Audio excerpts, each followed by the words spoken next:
Hello, thanks for stopping by. My name is Jalaz and welcome to One Jamaica TV.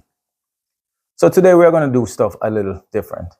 We're going to bring to you a response to the budget that was presented in Parliament recently by Jamaica Finance Minister, Dr. Nigel Clark.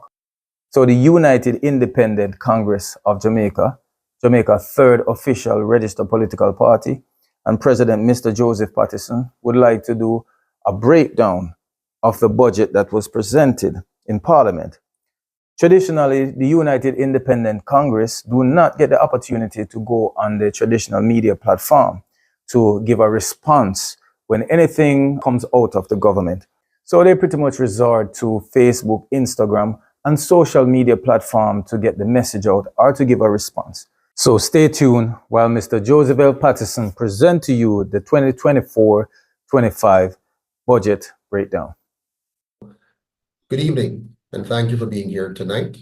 I promise that we may not agree on everything I'm about to say, but you will not be sorry that you attended this presentation and that you listened carefully all the way through. I will not here try to give you a very detailed budget presentation because I do not have the staffing or the time to do the heavy lifting required. Unlike the two colonial parties, the UIC does not have the benefit of your tax dollars or the PSOJ funding to dazzle you with a lot of talk and theatrics.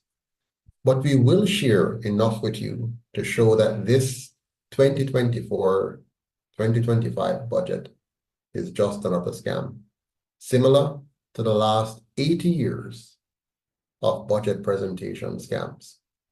Do you recall the many times you have been told by these same two parties that Jamaica is poised for growth and is about to take off? You remember that?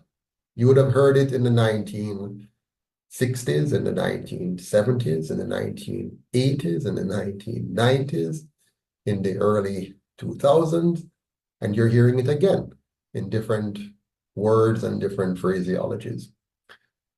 While there's been some marginal improvements in our lives over time, the economic growth required for us to enjoy real prosperity has never occurred. What has occurred? The rise in crime, violence, and social decadence. It is undeniable that we have grown in those areas while being stagnant on some of the key indicators that we should be seeing. Do you recall the many promises that we were given at different election junctions, such as deliverance is here, log on to progress, and prosperity time now? Well, the deliverance never came, the progress was a mirage, and the prosperity was only meant for the political and business elite, not the average Jamaican you meet on the streets. At the end of it all, the 80 years of budget dramas, fanfare, and theatrics, the 10% of Jamaicans who controls 90% of the wealth in this country have only gotten richer, while the 90% of us who live on the crumbs of the 10% of the wealth they have allowed us are only getting poorer or more financially insecure. We all know, as Saluting said, the UIC, on the other hand, without a cent of taxpayers' money, has developed a comprehensive solution that, if implemented, will make Jamaica a safe, clean, and orderly, true republic, one where we may all live, earn, and retire with dignity. This, however, requires that we say goodbye to the old colonial system of politics and begin to unlearn its way of thinking This means a new leadership, a new system, a new Jamaica. The UIC will abolish the old divisive partisan model and replace it with a new system and a new paradigm of one Jamaica, because we know that we're stronger together. No organization, no company, no country can thrive with a board that is divided into two tribes, perpetually at war, fighting each other for scarce benefits and spoils. Instead of building a great productive enterprise that benefits everyone that is actively engaged in achieving its goals. The UIC understands this. The UIC understands the need for unity, coupled with individual liberty and a solid enabling or empowering support structure. As such, our solution is designed to create one Jamaica, united, strong, and free. We value unity because we know there is strength in numbers, and that divide and conquer is the strategy of our enemies. We value being strong economically, strong militarily, and strong intellectually as a people, because without these, we cannot be independent as a nation state. We value freedom, and by this we mean individual sovereignty and collective independence. We value freedom above all else, because this is our God-given right as individuals and as a people. This is more important than anything else. Our 5 national heroes, and I did not make a mistake, I mean 5. Our 5 national heroes, one who is a heroine, fought and died for this very core value of freedom. And we must do no less. The UIC is nothing more and nothing less than a die-hard freedom movement.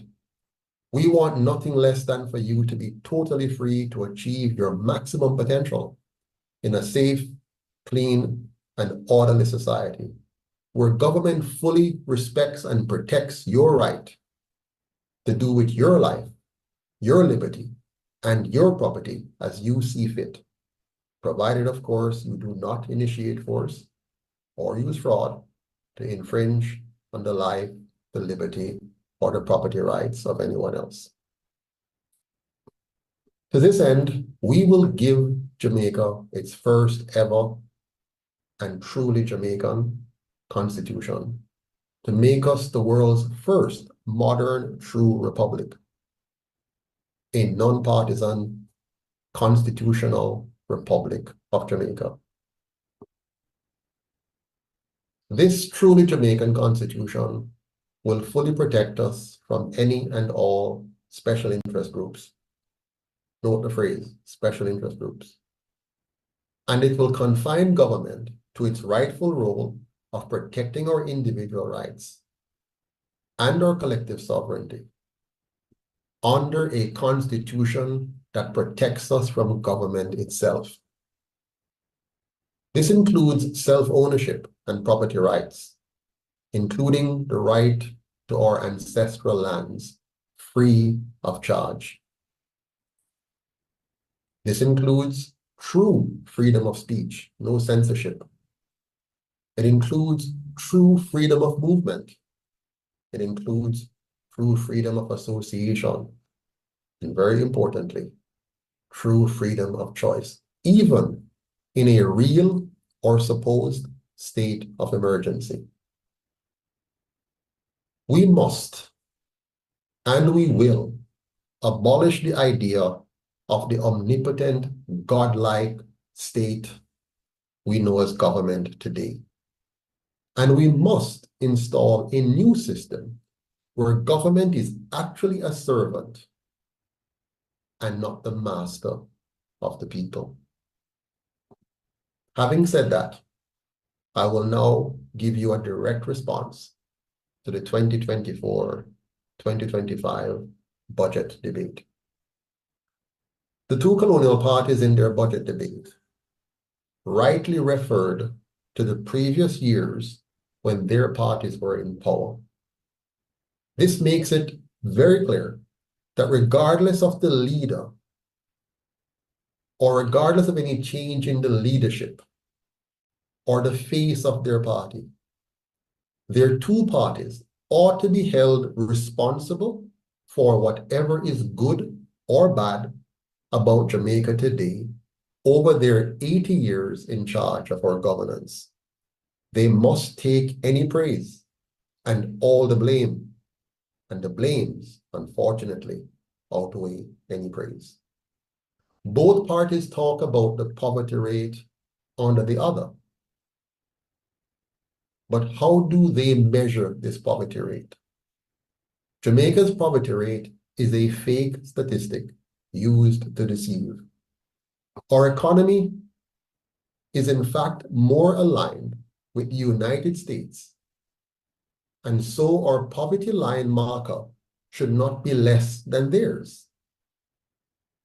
Because almost everything we pay for in this country, the cost of it is directly correlated with the cost of such items in the US, Canada, Britain, and other countries. And worst, because when we do get them, the markup due to import duties and the like pushes that up higher. Jamaica is a net importer of goods and services. So we cannot use fictitious markers when we're going to assess the poverty being suffered by our people. If we apply the US standard to Jamaica, the US poverty line to Jamaica, 90% of Jamaicans are living in poverty. Even those with what might be considered the best paying jobs, not the highest ones, but someone where most people think these are good jobs. These people are living hand to mouth and under severe financial stress. I'll give you a bit of stats. I don't want to share too many stats here tonight, but I want to just give you a little taste of it. The US poverty line is about $26,500 for a family of 4 annually. In Jamaica, that would work out to about $4,107,500, approximately 101 or 102 US dollars per day. Jamaica's poverty line is about 2,860 US dollars for a family of 4 for a year, about $443,000, $11 US per day, roughly. Online, you'll see different numbers, but I did the calculations and average it out, and here's where we fall. So they want to tell us that it's okay for a family of 4 in Jamaica to live on $443,000. And in the US, that family considered poor would be 4,107,000 Jamaican. So you can see where I'm coming from, right, when I tell you that 90% of Jamaicans are living in poverty or in severe financial insecurity. If you think we shouldn't compare ourselves to the US, and many persons will be uninformed enough to say, don't compare with US, choose somewhere else. Let's compare ourselves with a country that got independence around the same time as us. In 1965, we were 1962. They got independence from Britain as well, just like we from Britain, almost the same time. But they were far worse than us, socially and economically. They also have much less land than we do. They have only 1/15 the amount of land we have. In other words, their country could fit in Jamaica 15 times. They also have less than 1% of our natural resources. You following me? So we got independence the same time, roughly, from Britain. They had more social and economic problems than we did at that time. Their land size is 1/15 ours, so you could fit them into our country 15 times. And their natural resources are less than 1% of ours. So we have 99% more. interestingly enough, with such small land size and such severe social and economic conditions and lacking natural resources, they also have the misfortune of having a population that is twice as big as ours. So we're roughly 3 million, they're roughly 6 million. Their poverty level, using America's poverty line, is less than that of the people in America. I wonder if you understand what I'm saying here. So they got independence roughly the same time from the same colonial powers, having less land than we, having less natural resources than we, having more people in that small space than we, and they were able to create a country where their poverty rate in comparison to America's is less. But people tell me don't compare us with America because we shouldn't. So here it is. In fact, their GDP is US dollars, listen carefully, $467 billion, while our GDP, a country that's 15 times their size, with 99% more resources, with a smaller population, and starting with better social and economic conditions, our GDP is only 17 billion US dollars, give or take. I say all of this to point out to you that macroeconomic statistics means very little or nothing to the average Jamaican who feels underpaid or is underachieving and always struggling to keep up with the ever-increasing cost of living, while the fledgling purchasing power of his or her meager paycheck is always dwindling. The inflation rate is amazing in Jamaica, as well as the devaluation of our dollar. So regardless of what the two colonial parties, the PSOJ oligarchy that funds them, or the IMF that props them up in an interesting way, or the World Bank that publishes wonderful stats, or the news agencies that gives you grand stories about our stock market doing great, or unemployment rate being this low, and so on. Regardless of all of that, whatever they say about our economy, the reality is that 90% of Jamaicans are living in poverty or severe financial insecurity every day, every week, every month, every year. Don't forget that, no matter what the Prime Minister or the opposition leader or any other rich institution may want to tell you about the Jamaican economy.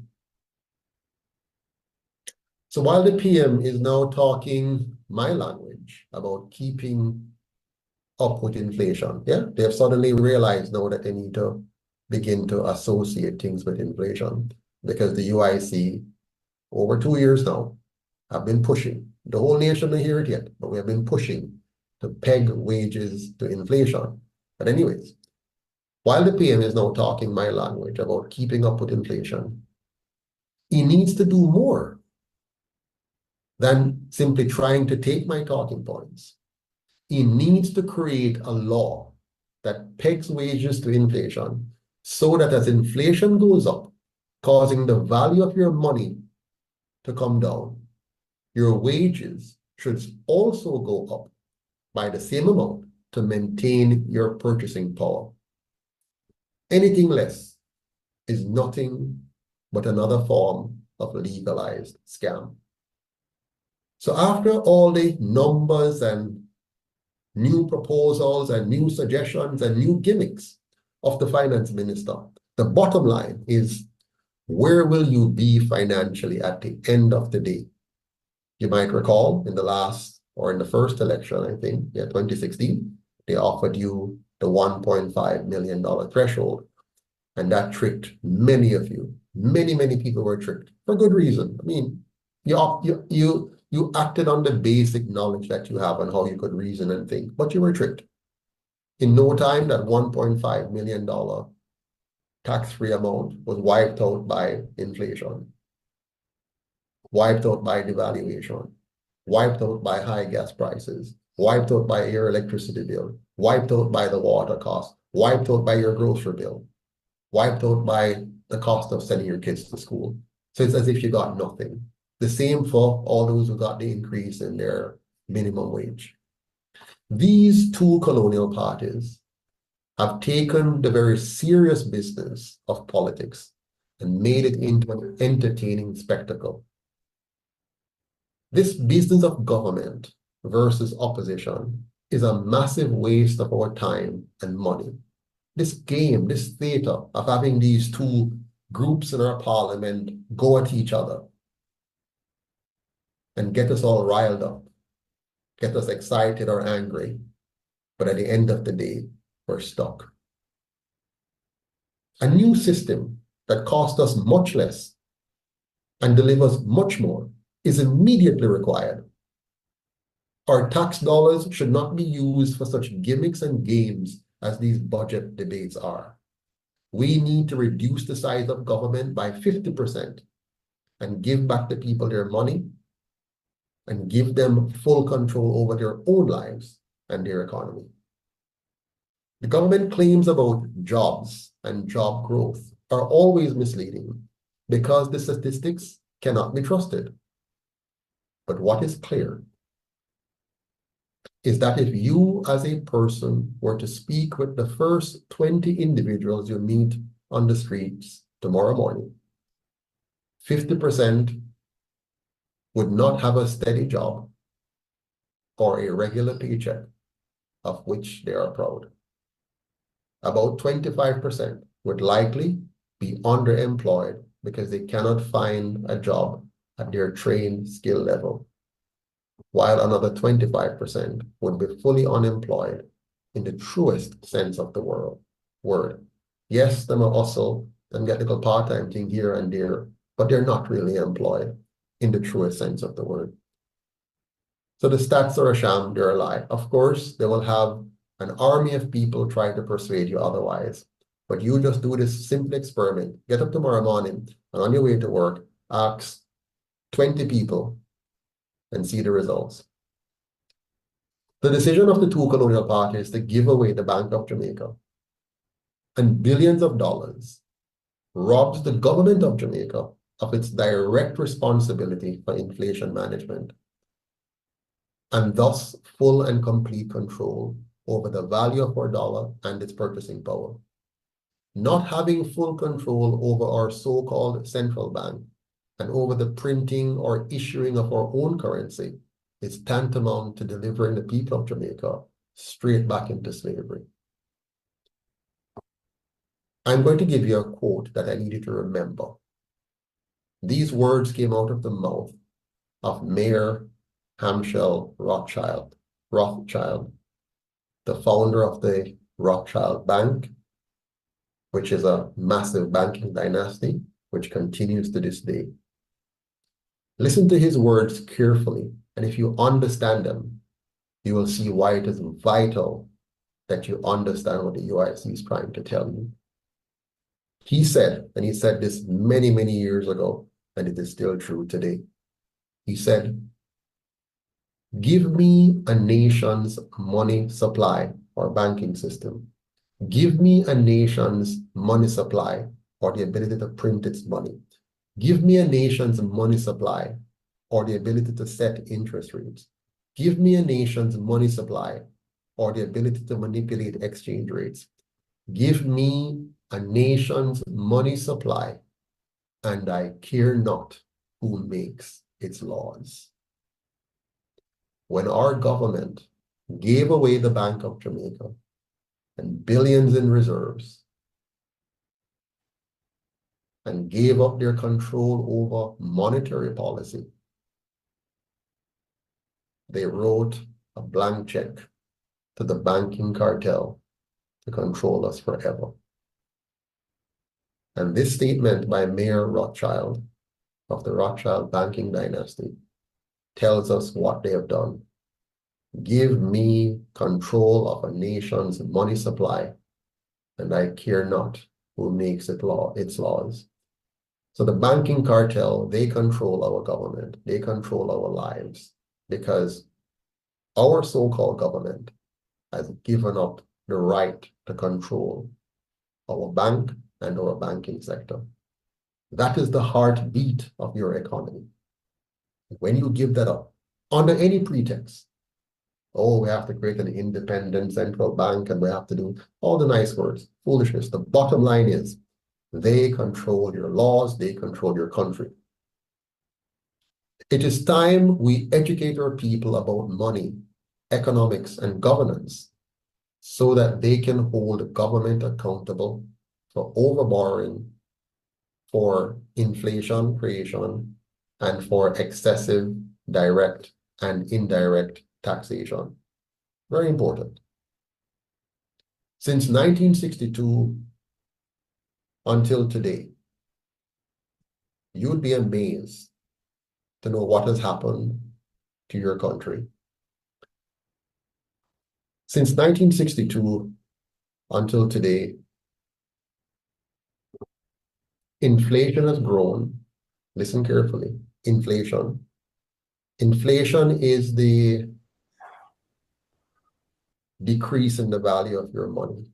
Since 1962, when we got so-called independence, our inflation has grown by 165,401.51%, while the Jamaican dollar has declined by 99.995% in value, which means if you had $100 saved in 1962 and earned no interest and paid no bank fees, that $100 you earned in 1962 would be worth less than 1 cent today. In fact, it would be worth about $0.005, less than 1 cent. In other words, you're being robbed each and every day by your own government. Now, some of you on the call or on the line or watching might say, well, that happens in every country. You know, many countries have inflation. America is going through serious inflation. Unlike America, Jamaica does not hold the world's reserve currency, so we can't just print our way out of it, generate new money and just push it. So the fact that our government has adopted policies and an economic model that results in this means that you're very unsecure, you're very insecure, you're very unsafe. You have no idea how to go about planning for and saving towards your retirement. You have to invest in all kinds of crazy schemes, take lots of risks in trying to maintain your purchasing power. Let me rephrase that for you. If you started working, let's say at 25, and you worked for 40 years, you're now 65 when you say retirement time, and you try to save money along the way. Unless you were able to really do some serious forms of investing, meaning you had competences and skills to allow you to pick stocks effectively or invest in a company effectively and build it or work with partners to grow it, which most of us can't do. You're in for a rude awakening because you're not going to have the ability to save enough and invest effectively enough to have a decent income in the years when you're no longer generally employable and not employable at a rate of income that would be sufficient. And so you're left out in the cold and you have to now depend on your NIS, and maybe if you happen to have children, and hopefully those children have good jobs, maybe overseas, to help you out.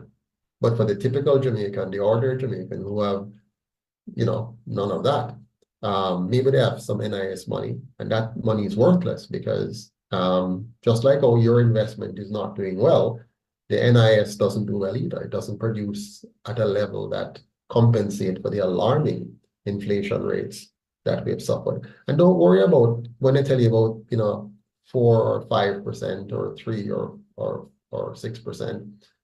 It's cumulative. So if it is 6% this year and it goes up again 6% next year, that's 12%. and the following year, 6%, that's 18%. You know, if your income is not growing at that level, then you're not keeping up with inflation. And bear in mind that inflation number is just an average. It is skewed by many forms of manipulation. But if you were to look at real cost of living, let's say your grocery bill may have gone up 30%, your traveling costs may have gone up 20%, your housing costs may have gone up 15%, your education costs may have gone up 25%. So it's not that simple as a line of 6%. That's just an overall average. So you need to be aware and to understand this. And if the more aware you are, the more stressed you're going to become because you may not have the competences now to deal with it, to manage around it. And you live in an economy where the government hasn't educated you in a way to facilitate this kind of thinking and management of your finances. So the current system that we've been suffering from you know, post-slavery to now, and carried on by those who look like us, who take over our government and should be doing differently, is the same thing. The devaluation of your labor. That's what inflation does. So you earn $100 today of hours that you put out. And now by the system, by government, by the model of economy that they follow, they wipe out the value of that labor that you have put aside. If we had real money, it would be different. Now, I know they talk about inflation targeting and all that kind of foolishness, right? And you'll hear it in not just Jamaica, you hear it in other countries. Doesn't mean that because another country is doing foolishness, we need to follow. But we follow every foolishness that they send to us. So you'll hear the finance minister talking about the central bank and inflation targeting and saying things that I'm not even sure if he understands. But he sounds quite smart and he sounds very intelligent. But at the end of the day, you're going to feel the impact of his ignorance or deliberate ignorance. We do not need inflation targeting. Why give a central bank or anyone the power to legally target how much of your purchasing power they're going to steal each year? So that's what it is. They're planning how much of your purchasing power they're going to deliberately, in a calculated manner, systemically, they're going to take away that value out of your money every year, unless you find a crazy way to compensate for this destruction of your wealth. What we need is an anti-inflationary law or set of laws and policies that prevents government and the global banking cartel from manipulating our money supply, manipulating interest rate, and stealing from us with inflation. That's what we need if we're to be truly free and if we're to have a truly fair market economy. But you won't get that. You'll never get that because those who we have in our government, they don't work for us. And that is the problem. They pretend to work for us. They campaign as if they're working for us. They talk about budgets as if they're working for us. They're not working for us because we never paid to employ them, at least not directly. The PSOJ oligarchs that funds their campaigns and the colonial powers that give them loans and grants, it's to them that they're beholden. And so their policies and laws must be structured to satisfy them, not you. For you and me, what they have to do now is try to placate us by using terminology and phrases to make it appear as though they're working for us. Now, recently we all saw the drama of the PM and his team walking out of Parliament because the opposition leader questioned the fact that the PM heads the government and his wife heads the Parliament. I'm sure most of you, if not all, saw the whole thing unfold. It was in keeping with the kind of theatrical distractions that is common to the current system of government.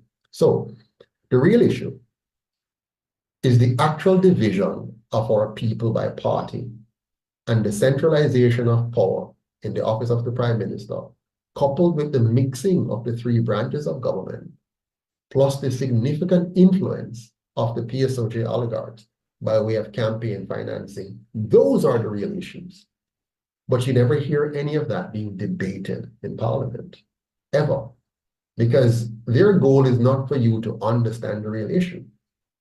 The real issue is that we have a governance model that divides us into two tribes to fight each other perpetually for scarce benefits and spoils. The issue is that in our government, power is concentrated in the office of the Prime Minister, in the executive of the party, and in the hands of the powerful elites that funds their campaign and gives them the marching orders as to what is acceptable and unacceptable in terms of our governance. When you understand that issue, you can tear away all the smokes and mirrors and see what's really going on. Until we fix this system with the UIC solution, the budget debate is merely a free bread and circus show. That's all. A distraction from the fact that taxpayers are being fleeced of billions every single year. And occasionally you hear about some of it through the Auditor General. What you hear from her is a fraction of what is really going on.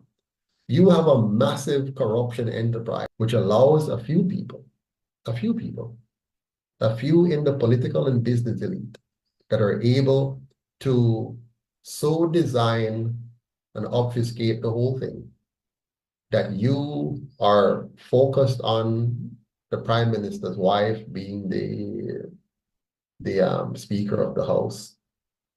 And that is the circus act, and that is the big issue. We have a young dread in the House chewing out the Prime Minister, and they raise their hands and they have nice verbosity, and we're all about that.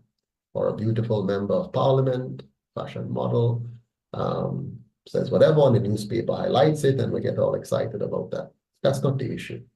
The issue, my friends, is that you have a system, a diseased system, a cancerous system designed to systematically impoverish the majority. And it's working, and it has worked very, very well. Let's look at the basics. A government that cannot provide us a safe, clean, and beautiful public environment in which to live, earn, and retire with dignity is no government at all. That's the basics.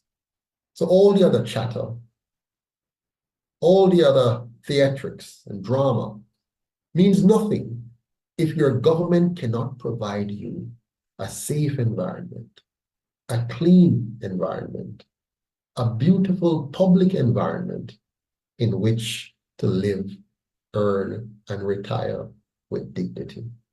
Yet they boast of how much billions they have taken in tax revenues.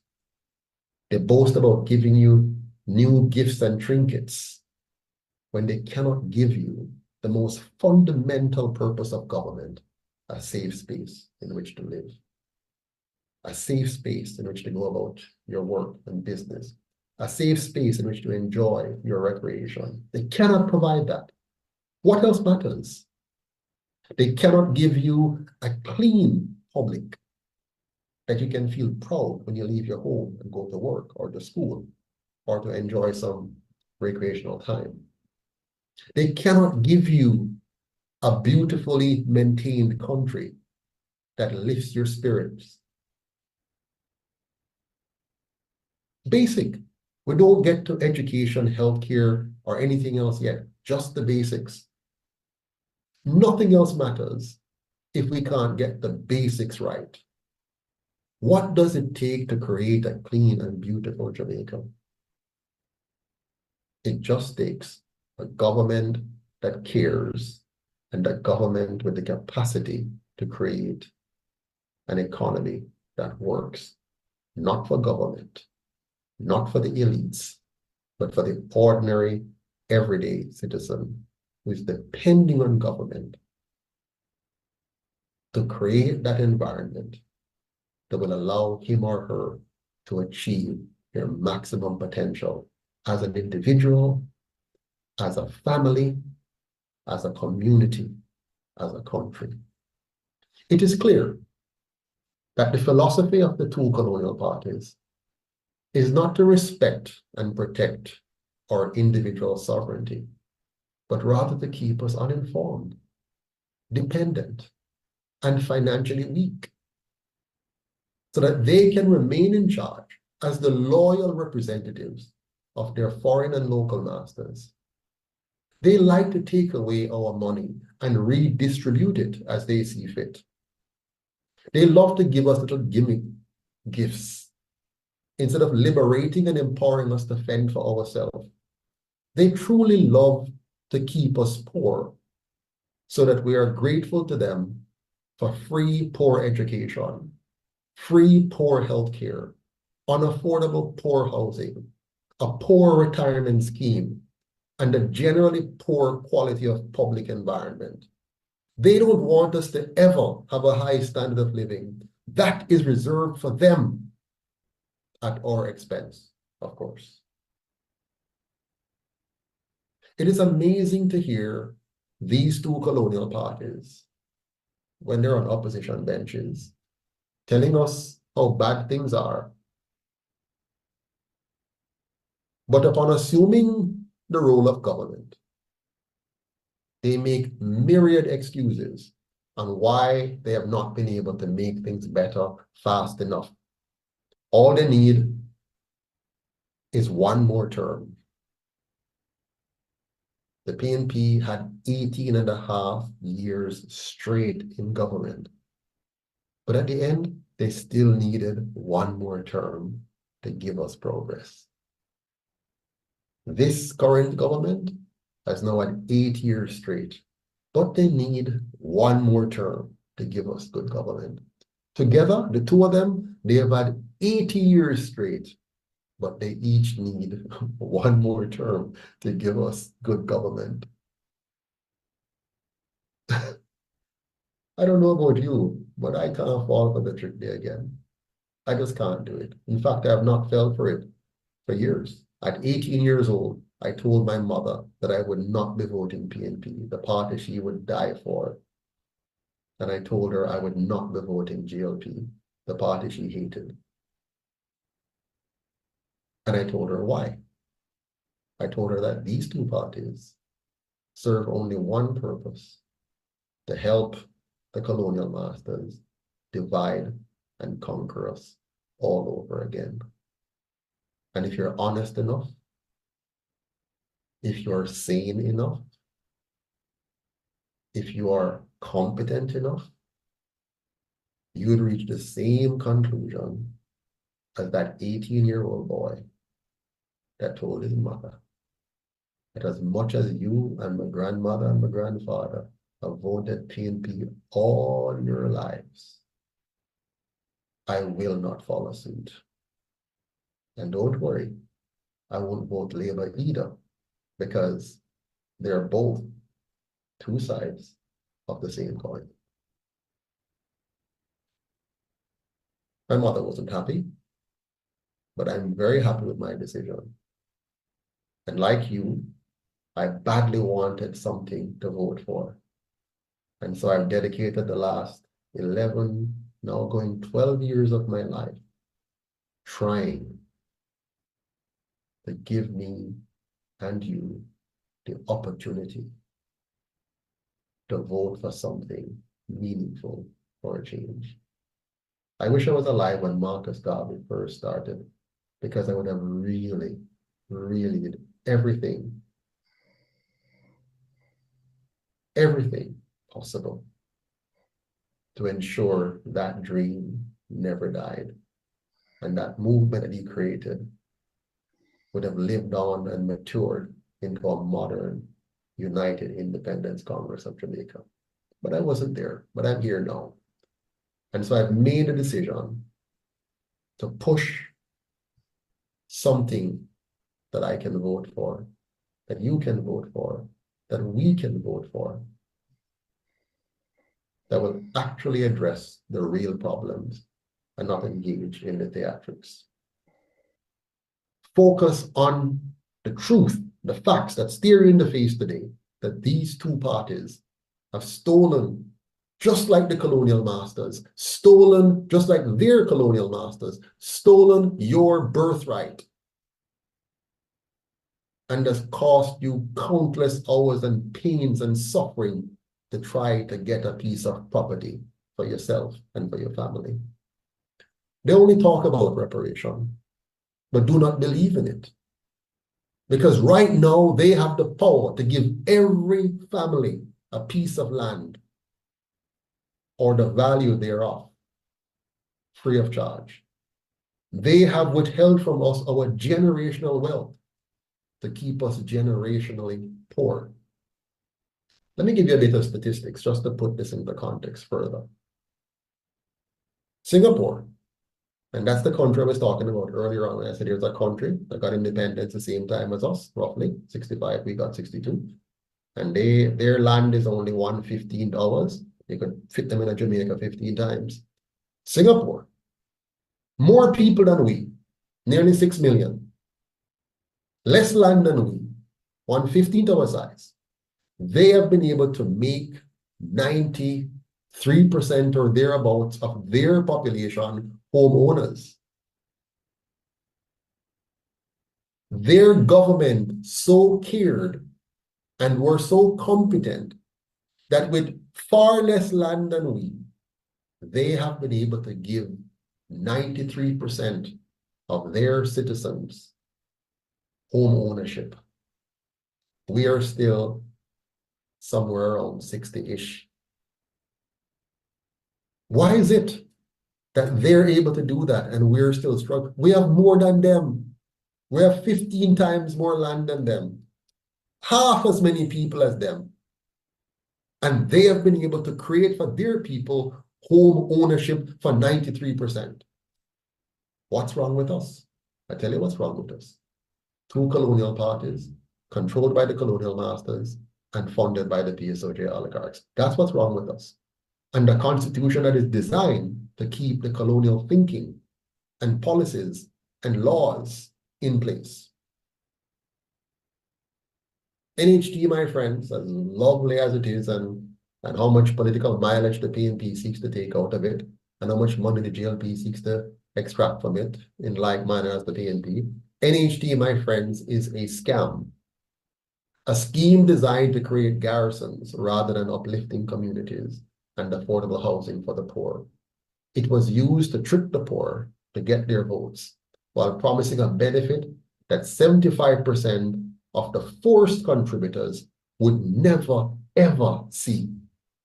75% of those who were forced to contribute, that's slavery, those whose salaries were taken from them by force and put into a scheme that they would have to borrow the money from, pay interest back on the money, and continue to pay into it in perpetuity until them can't work no more. That is slavery, but it sounds nice, doesn't it, NHT? They have used it to rip off the nation, and now they suck billions out of it. Instead of putting it into affordable housing, as they said, they suck billions out of it. Billions. To do what? To cover the cost of corruption. To plug the hole in their budget. The budget that they said is for us. No. They raid the NHT fund, which is supposed to be a trust fund. But when you go to court, they found out it's not really a trust fund. I guess Manley lied to us. Because when the court ruled, they said, well, it's not actually a trust fund. It's a fund, yes, but it's not a trust fund. And it's okay for the government to raid it because it wasn't really set up as a trust fund for the poor. It was a gimmick, a trick. And yes, my mother benefited from it, and I put that in quotes. She got a house out of it, but when I showed her the facts, she hardly got anything. She would have been better off with another approach I'm going to tell you about. Yeah? So 75% of those who contribute to the NHG will never get a cent, but they will continue to contribute until thine kingdom come, until them dead, until they can't contribute anymore, or they lose their jobs. Yeah? We would have done far better as a people if we were just given back the land that was stolen from our ancestors and left alone to build our own homes. the billions stolen from our forced NHT contributions would not have happened. And we, the people, would have had far more and better quality homes as a result. Look at how we turned the NHT matches boxes into beautiful homes. We didn't need their housing schemes and gimmicks. All we needed was a safe, clean, and orderly, just society and our land back. And we would have done the rest ourselves.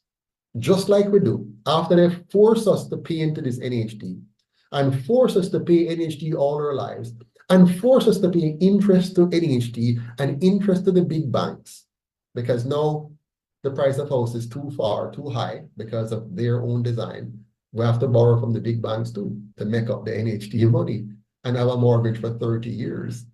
Your entire life, you're paying a mortgage. They're stealing your life. They're stealing your time. They're stealing your labor. They're stealing your freedom. That's what a mortgage does, especially a mortgage that's 30 years or 25 years. We did not need their housing scheme. We did not need their NHT gimmick. All we needed was a safe, clean, and orderly, free society. And we land back free of charge. And we would have done the rest. The two colonial parties only take from us, extract from us, while pretending to be giving to us. They're not giving us nothing. They're simply tricking us. You're always talking about tax reduction and productivity. You hear the Prime Minister give a wonderful speech about, tax reduction and productivity and creating higher wages and all that kind of stuff. Smoke's and mirror. They will never achieve this in real terms because all they do is shift around the ways in which they regulate away our freedom and tax away our wealth by stealth. That's all they're doing. If there's a reward or a prize or a metric for scamming, they would be first. They have found every possible conceivable ways to scam the Jamaican people, even when they pass a law to set up an integrity commission. It's a scam. Even when they set up a contractor general department, it's a scam. Even when they commission a political ombudsman or an auditor general, they still find a way for scamming. The biggest scammers in Jamaica are the politicians and the PSOJ oligarchs who accommodate them, who support them, who fund them, who work with them to scam them. All they do is find ways to shift around the whole thing, to regulate us as tightly as possible. Not enough for us to fully rebel. The other day they increased their wages and we almost fully rebel. And they do a little bit of gymnastics and we calm down again. But the wage is still up. And we're going to feel the cost of that. We have to pay for it and so on. But they always find ways to regulate away your freedom and to tax away your wealth by stealth. And it's working. The UIC want to stop it, but I need your help to do that. What Jamaica really needs now is a simple, flat income tax of 10% and a flat sales tax of 10% and no other. Taxation and regulation must not be tools of manipulation or oppression. Government must be capped in how much they can take from us and how much they may regulate us. And they must be forced to deliver value for money. The UIC's policy will ensure government cannot tax you more than 10% of your income and more than 10% in sales tax. And they're allowed no other tax under our policy. So if they want more income, it means we, the people, would have to get richer. And so the richer we get, they get 10% of that. Yeah, so they have to be careful now and plan and manage in a way that causes us to get richer if they want more income. Why is it that you as an employee, you can't just go raise your income? You can't go and manipulate your employer. You have to work real hard to earn every cent that you have. What I'm saying is the politicians and government, they are expert at stealing from their employers. They steal from us left, right, and center, morning, noon, and night, and twice on Sundays. Now, we must abolish property taxes to make Jamaicans true property owners instead of mere property holders. We must eliminate custom duty on anything we do not produce. We must give our citizens the maximum possible amount of freedom and demand of each of us personal responsibility. Our government must use our taxes to give us a safe, clean, and orderly, just, and beautiful society. But it must never be allowed to violate our rights unless we use or attempt to use violence, which is to initiate force or fraud to get our way. And so the UIC's policies or manifesto or plan for Jamaica is to put government back in its place and to give us back our sovereignty that was lost many, many years ago. And to give us an environment that will bring out the best in us. The UIC's vision statement is a Jamaica that brings out the best in all its people. If we were to write a vision statement for the other two parties, I would say a Jamaica that brings out the worst in all its people, because that's what they've done. If you look back at the culture of Jamaica, of Jamaicans, from the 1830s, the 1900s, early 1900s, the 1960s and so on, we're a different people. Look at what they're doing to us. They're destroying us culturally. They're destroying us morally. They're destroying us economically while telling us all kind of voodoo economics. It's time for us to say enough is enough. Change course now and take a different position. Now, in summary, here's what I want you to take away from this budget debate response of mine before I take your questions. Number one, the UIC will give us a new and truly Jamaican constitution that replaces the colonial one, that replaces the colonial thinking, the division and oppression. We're going to replace that with a governance model that unites, that liberates, that empowers all Jamaicans. I'm going to do so equally. The UIC's good governance model and policies will make us one Jamaica, united, strong, and free. Listen to the words, united, strong, and free. One Jamaica, not two Jamaica, not a elite Jamaica and the rest of it, but one Jamaica. The UIC's good governance model will make Jamaica a safe, clean, and orderly, non-partisan, constitutional republic where everyone can live, earn, and retire with dignity in our beloved country. You know how many we have to run away from this country to go try to make life somewhere else? Many Jamaicans are economic refugees. As a matter of fact, Jamaica now has a negative growth rate. We lose about, what? I don't remember the number, but we're in decline by about 3%. Yeah. While Singapore, which is so small, is growing, we're declining in terms of population. If Jamaica was better run, our population today would have been about 7 million. But because of the poor governance that we have suffered, we're under 3 million, and we're now beginning to drop from migration, from murders, from infant mortality. Yeah, that's what's happening to our country. And so the UIC is saying it's time for good governance now.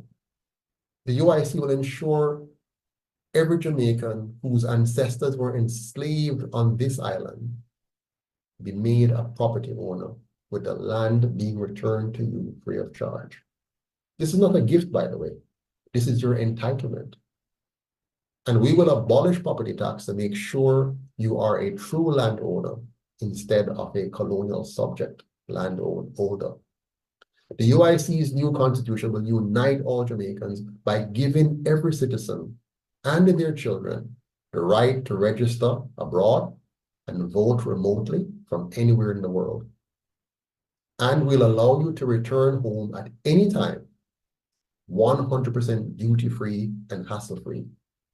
And you must be allowed to run for and hold any office in Jamaica as a dual citizen, because you should not be punished because bad governance made you an economic refugee in another man's country. You have earned your citizenship there. You have earned the value that you have created there, forced to do so by bad governance at home. So come home and bring it back with you. But we're not going to ask you to give up anything. This will help us to reverse 80 years of brain drain in this country. We have no room to discriminate against our Jamaican brothers and sisters in America or any other country around the world. Come back with your German citizenship. Come back with your Canadian citizenship. Come back with your British citizenship. Come back with your whatever citizenship you have. Come back with it. We're not here. What we care about is that you are a Jamaican and we want your value to come back to this country, your assets, physical and intangible, your mental assets, your creativity, your ingenuity, your newfound knowledge set. So we want to encourage one Jamaica wherever you live. If you live in Canada or Australia or Singapore or Egypt or Africa, doesn't matter. We want you to know that Jamaica is your home and you are a Jamaican and you're a part of this country, and we want you to feel welcome and a full participant. Just imagine when the politicians wake up and realize they can't buy votes anymore because now the diaspora can vote. Yeah, it was very expensive for them to try to buy the diaspora. 5,000 Jamaican not going to work. And so you know the UIC means Jamaica well because we're not afraid of allowing all Jamaicans to fully participate in the electoral system, wherever you are. And we're not the only ones who would do that. Americans abroad can vote in America's election by absentee ballots. So we shouldn't be afraid of having our Jamaican citizens participate, vote, come back home and run for office. And don't try to limit them by saying you have to give up your US citizenship in order to run. Let them come back. We have some bright Jamaicans in many countries around the world. Let them come back without any kind of hassle at all. Come back with all your assets. Come back with your new citizenship that you have from other countries and be a part of the solution. Let's reverse the brain drain. One Jamaica TV.